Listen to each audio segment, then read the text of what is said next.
Sir good afternoon. Good afternoon sir, అయితే 16 నెలల తర్వాత మోడీ అలాగే ట్రంప్ ఈ ద్వైపాక్షిక సమావేశాన్ని మనం ఏ విధంగా చూడాలి? ఇది భారత్కు మేలు చేసేదిగా మనం చూడొచ్చు అంటారా?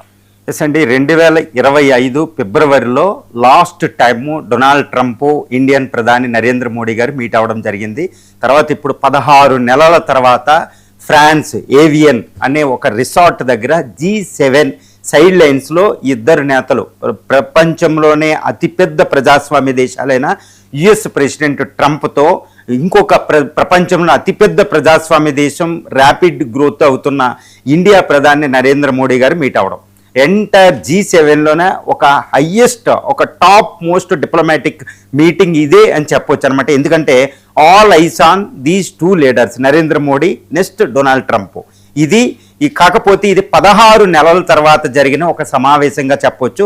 ఎన్నో అనుమానాలతో, ఎన్నో మనస్పర్ధలతో అసలు ట్రస్ట్ అనేది ప్రైమ్ మినిస్టర్ నోట్లో, ఒక ప్రైమ్ మినిస్టర్ పదాల్లో చెప్పాలంటే నో ట్రస్ట్ అనమాట. అంటే ఒక నమ్మకం అనేది ఇప్పుడు కోల్పోయాం. యునైటెడ్ స్టేట్స్ ఆఫ్ అమెరికాకి, ఇండియాకి గత 2 దశాబ్దాల్లో ఉన్న ఒక అద్భుతమైన నమ్మకంతో కూడిన సంబంధాలని ఎస్టాబ్లిష్ చేశారు. George W. బుష్ నుంచి, తర్వాత ఒబామా నుంచి, అంతకుముందు ట్రంప్ కూడా బాగానే పనిచేశారు ఇండియా వైపు.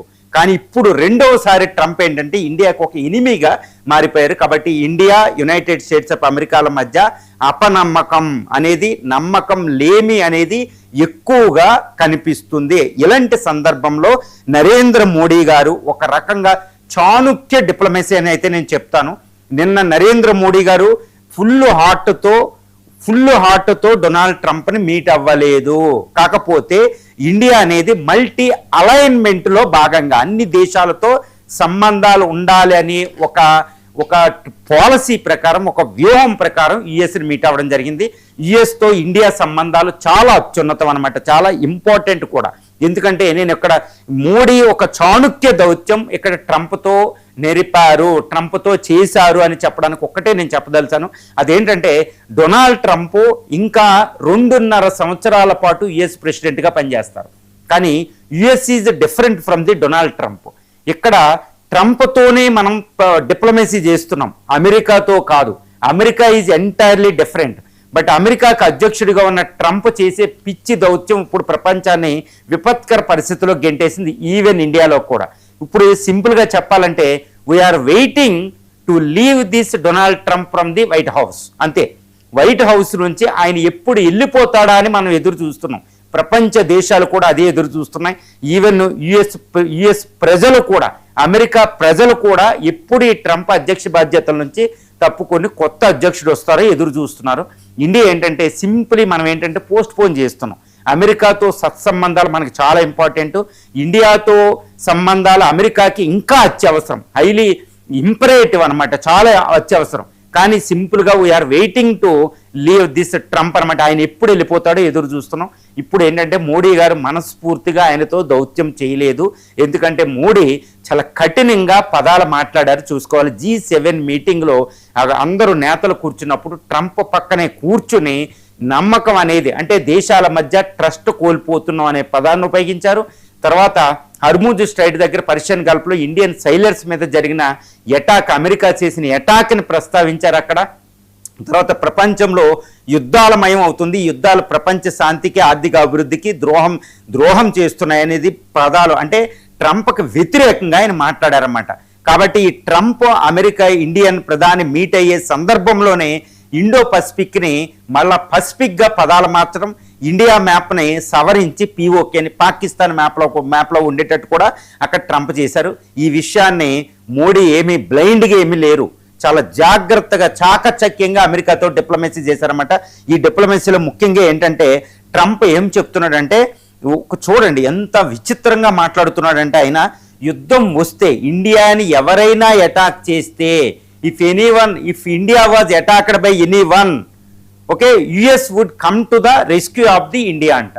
ఎవరైనా అటాక్ చేస్తే, ఎవరు చేస్తారండి? పాకిస్తాన్ కానీ చైనాతోనే యుద్ధం జరిగింది, ఇండియాకి ఇంకెవ్వరితోనూ జరగదు ప్రస్తుతం. లేకపోతే టెర్రరిస్టులు అటాక్ చేస్తారు. వీళ్ళు అటాక్ చేస్తే ఇండియా రక్షణకి అమెరికా వస్తుందంట. అది కూడా వైట్ హౌస్లో నేను ఉన్నప్పుడే జరిగింది, మిగిలిన వాళ్ళు వస్తే నాకు తెలియదు తర్వాత అని చెప్తున్నాడు అనమాట. కానీ అదే పాకిస్తాన్ చైనాకి ఆయన ఒత్తాసు పలుకుతున్నాడు. మరి ఇలాంటప్పుడు ఇండియా మీద అటాక్ చేయడం ఏంటి? ప్రైమ్ మినిస్టర్ మోడీ గారు పక్క నుండి నవ్వుతున్నారన్నమాట, ఒక రకంగా విచిత్రంగా చూస్తున్నట్టు మనకు అక్కడ బాడీ లాంగ్వేజ్ కనిపిస్తుంది. ఎందుకంటే India can it self protect from the others attacks అనమాట. ఇండియా ప్రపంచంలో ఏ శక్తి వచ్చినా తనను తాను రక్షించుకునే ఒక అద్భుతమైన శక్తి సామర్థ్యాలతో కూడుంది అక్కడ. ఇప్పుడు చైనాను కూడా మనం ఓడించగలుగుతాం, చైనాను కూడా తట్టుకోగలుగుతాం. ఏ శక్తి ఈవెన్ అమెరికా భారత్ మీద అటాక్ చేసినా మనం అమెరికాని నాశనం చేయొచ్చు, మనం ఓటమని అంగీకరించమన్నమాట. అంత అద్భుతమైన శక్తికి అమెరికా సహాయం మనకు అవసరం లేదు. కాకపోతే అక్కడ ఆలకించడం వరకే. అమెరికా నిజంగా ఇండియా సహాయానికి వస్తుందా? ఆపరేషన్ సింధూర్ జరిగేటప్పుడు, పహల్గాం లాంటి అటాక్ జరిగినప్పుడు 22 క్రూరంగా చంపేసినప్పుడు పాకిస్తాన్ టెర్రరిస్ట్ ముద్ర వేయకుండా పాకిస్తాన్కి ప్రపంచ బ్యాంకు రుణం ఒప్పించిందే అమెరికా. మరి ఇలాంటి అమెరికా భారత సహాయానికి వస్తుందంటే మనం నమ్మాలా? ఎంతటి దారుణమైన జోక్ అండి అది. అందుకే మోడీ చాణుక్య దౌత్యం. ఎందుకు చాణుక్య దౌత్యం అంటున్నానంటే, ఇప్పుడు అమెరికా ఇండియాకి అవసరం. ఎందుకంటే మల్టీ అలైన్మెంట్ అది ఇప్పుడు సూపర్ పవర్. ప్రపంచ జీడిపిలో $32 ట్రిలియన్ 25% ఉంది. దాని వాణిజ్యం మనకి ఇంపార్టెంట్. ఇవి $500 బిలియన్ అవబోతుంది 2030 నాటికి. ఆ వాణిజ్యం కావాలి. మన ఎన్ఆర్ఐస్ ఎక్కువ అక్కడ ఉన్నారు, టెక్నాలజికల్, వాళ్ళు ఇన్వెస్ట్మెంట్ కావాలి, వాళ్ళు టెక్నాలజీ కావాలి. అది ప్రపంచంలో అతిపెద్ద సూపర్ పవర్. దాంతో సంబంధాలు ఉండడం వల్ల ఇటు చైనా సంబంధాలను మనం బ్యాలెన్స్ చేయగలుగుతాం. ఎప్పుడైతే అమెరికాతో సంబంధాలు మనకు పోయాయో, దెబ్బతింటాయో, చైనాకి ఎడ్జ్ వస్తుంది. కాబట్టి అది రానివ్వడంలా. కాబట్టి డొనాల్డ్ ట్రంప్ ఉంటే వెయిట్ చేసి దాంతో చేస్తున్నాం. అదేవిధంగా అమెరికాకి కూడా ఇండియా కావాలి. కాబట్టి డొనాల్డ్ ట్రంప్ అక్కడ కూర్చున్నారు, లేకపోతే మోడీతో ఆయన మీట్ అవ్వరు. ఎందుకంటే వాణిజ్యం, మిడిల్ క్లాస్ మార్కెట్, మన ఇన్వెస్ట్మెంట్, చైనాతో కౌంటర్ బ్యాలెన్స్గా చూడడం, ఇండియన్ వర్షన్లో స్టెబిలైజ్ చేయడం, వరల్డ్స్ సూపర్ పవర్ అవ్వబోతున్న ఇండియాతో సత్సంబంధం దానికి అవసరం. సో ఈ విధంగా ఇటు అమెరికాకి ఇండియా కావాలి, ఇండియాకి అమెరికా కావాలి. కానీ ఇండియాకి మాత్రం ఒక్క విషయం తెలుసు, యుఎస్ఏ నమ్ముకుని మనం ఏమీ చేయలేం సెక్యూరిటీ డీల్స్లో. కాబట్టి ఇండియా సొంతంగా చూడండి, ప్రైమ్ మినిస్టర్ మోడీ జూన్ 13న ఈ G7 మీటింగ్కి వెళ్ళబోయే 2 రోజుల ముందు జరిగిన డిఫెన్స్లో మన ఇండియాకి ఒక అద్భుతమైన మిసైల్ టెస్టులు జరిగినాయి. 4 మిసైల్ టెస్టులు. నెంబర్ 1 ఒకటి phase 2 BMD ballistic missile defence షీల్డ్కి సంబంధించింది. తర్వాత రెండోది ఏంటంటే ఒక సబ్ క్రూయిజ్ మిసైల్ 1500 కిలోమీటర్లు వెళ్ళగలిగే క్రూయిజ్ మిసైల్ టెస్ట్ ఒకటి చేసాం, బ్రహ్మోస్ కంటే డేంజరస్. తర్వాత యాంటీ షిప్ మిసైల్స్ ఒకటి ప్రయోగించాం 1500 కిలోమీటర్లతో, మీడియం రేంజ్. ఇవన్నీ భారత సెక్యూరిటీ సంబంధించి మేము ఎంత సీరియస్గా ఉన్నామో మోడీ వాళ్ళకి చెప్పినట్టే. ఇది ట్రంప్. ఈవెన్ వెస్ట్ ఏషియాలో హర్ముజ్ స్ట్రైట్లో కూడా ఇండియన్ నేవీ ఇప్పుడు ఎంటర్ అయినట్టు తెలుస్తుంది. మనకి ఏదైనా ప్రాబ్లం వస్తే అక్కడ Indian navy INS Shivalik, INS సాత్పురాలు అంటే అక్కడ సిద్ధంగా ఉన్నాయి. సో ఇండియా తనను తాను రక్షించుకోగలిగింది. కాబట్టి ట్రంప్ అది మాట్లాడితే అది ఏమి పట్టించుకోకుండా మనం ట్రంప్. తర్వాత ఇప్పుడు క్వాడ్ ఇప్పుడు ఢిల్లీకి నేను ఏదో టైంలో ప్రయాణం చేస్తాను, విజిట్ చేస్తానని అక్కడ ట్రంప్ చెప్పారు. తర్వాత ఇండియా US ట్రేడ్ డీల్ చాలా క్లోజ్గా ఉంది, అంటే ఆల్మోస్ట్ ట్రేడ్ డీల్ చివరి దశలో ఉంది. ఆ సంతకాల ఫార్మాలకి ఏ టైం అయినా జరగవచ్చు అనేది ట్రంప్ ప్రకటించడం జరిగింది. ఇండియా కూడా డిఫెన్స్ డీల్స్, డిఫెన్స్ కోఆపరేషన్ ఇవన్నీ ఇండో పసిఫిక్లో యాజ్ ఇట్ ఈజ్గా ఉంటాయని చెప్పడం జరిగింది. ఈ మీటింగ్లో H1B వీసా ఇష్యూస్ని ప్రైమ్ మినిస్టర్ ఎత్తడం జరిగింది. దాన్ని పరిష్కరిస్తామని US ప్రెసిడెంట్ అభయం అవ్వడం జరిగింది. తర్వాత వెస్ట్ ఏషియాలో కూడా మా యొక్క 3 నేవల్ సీఫేరర్స్ని చంపడం జరిగిందంటే దాన్ని కూడా నాకు తెలుసు, నేను దాన్ని చూస్తానని కూడా ట్రంప్ చెప్పడం జరిగింది. అక్కడ ట్రంప్ ఇబ్బంది కూడా పట్టడం జరిగింది. ఇండియన్ అపోజిషన్ పార్టీలు క్రిటిసైజ్ చేస్తున్న విషయాన్ని అక్కడ మోడీ ప్రస్తావించడంతో ఇప్పుడు అందరి నోళ్లు నొక్కునట్టు అయింది. అదొకటి. తర్వాత 16 నెలల తర్వాత జరుగుతున్న ఒక మీటింగ్. తర్వాత US ప్రెసిడెంట్ ఇప్పుడు క్వాడ్ మీటింగ్కి ఇండియాలో అటెండ్ అవ్వాల్సి ఉంది నవంబర్ లోపు. మరి ఆయన అటెండ్ అవుతున్నానని చెప్తున్నాడు. దీన్ని బట్టి ఏంటంటే ఇక నుంచి US ఇండియాల మధ్య సత్సంబంధాలు మళ్ళీ గాడిలో పడ్డాయి అని అయితే మనం చెప్పగలుగుతాం.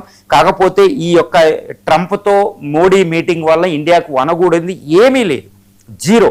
బట్ యుఎస్తో మనకి సత్సంబంధాలు అనేవి ఎప్పుడూ కూడా అలా లైవ్లో ఉండాలి, లేదా అది వేరే వాళ్ళకి చైనాకి చాలా ఒక అడ్వాంటేజ్ అయిపోతుంది అనమాట. అలాంటి అడ్వాంటేజ్ ఇవ్వకుండా ఇండియా మెయింటైన్ చేస్తుంది. India is simply waiting for the Trump leaving the White House అనమాట.